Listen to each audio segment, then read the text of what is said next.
Earlier this year, I had an email with a receipt from a cinema in London for my purchase of 10 tickets to go and see Sonic the Hedgehog.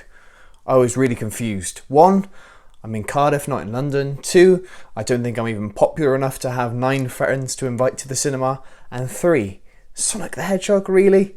I then got another email saying that I'd bought 10 tickets to see something else, and another email, and another email. I was told that I'd spent £350 on cinema tickets. My card details have been stolen. I've thankfully got the money back now, but it was a horrible feeling. The 8th commandment was telling the people of Israel, "You shall not steal." I'm sure you've had something stolen from you in your time, whether that's been a handbag or a wallet or your bike or your car. It's a horrible feeling, isn't it? It fills us with anger and frustration, with fear, knowing that someone has been through our stuff. We live in a world which acknowledges that it goes on, doesn't it? And assumes that if we don't take precautions, that it will happen. We have PIN numbers on our cards. We have locks on our houses and our cars and our bike. We have passwords for our computers. We have PIN codes for our phones. We hate to be stolen from. But we have to confess that we have stolen too. Not all of us have shoplifted, maybe. Not all of us have taken someone else's bike, but we've all pocketed something when we thought no one else was looking.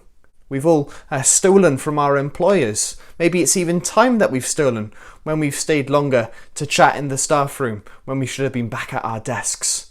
We've borrowed something from someone and hope they've never asked for it back. Why is stealing wrong? Well, God gives us His law to protect us. He has given us good things. He has given us things that we need to be stewards over, to have ownership over things. And all these things, of course, ultimately belong to God.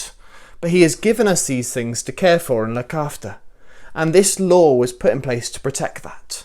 The laws in the Old Testament go into a bit more detail. It talks about not stealing other people. So that's kidnapping and human trafficking.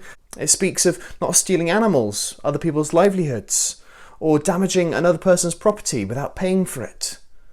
It all comes down to what Jesus said that summed up the law and the prophets, the whole of the Old Testament. He said, "Love the Lord your God with all your heart, mind and your soul, and love your neighbour as yourself."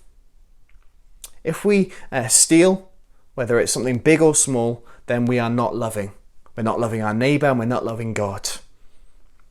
Sometimes we think it's not going to harm anyone if we take that 5p plastic bag without paying for it, or we illegally watch a film. Who's this really affecting? Well, it's misunderstanding the command. All theft is rebelling against God. So how can we live this commandment out today? Because it's not just a case of not stealing, is it? We want to live this out positively.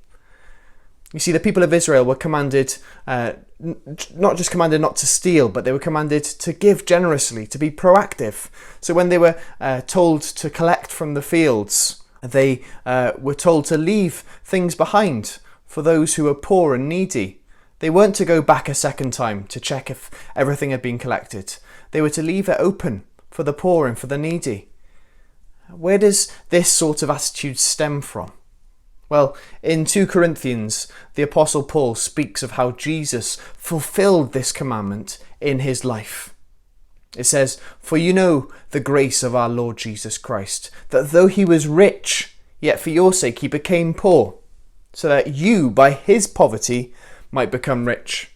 Not only did Christ not sin by just not stealing, no, he gave and he gave and he gave. He was rich in the splendour of heaven with the Father, and yet for the sake of his chosen people he became poor. He gave his life on the cross, his clothes taken, he was robbed of his dignity.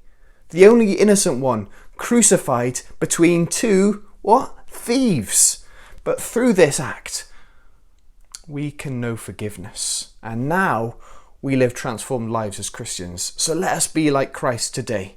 Let us live generously, generous with our conversation, with our food, with our time, with our money, with our whole lives. So let us be like him.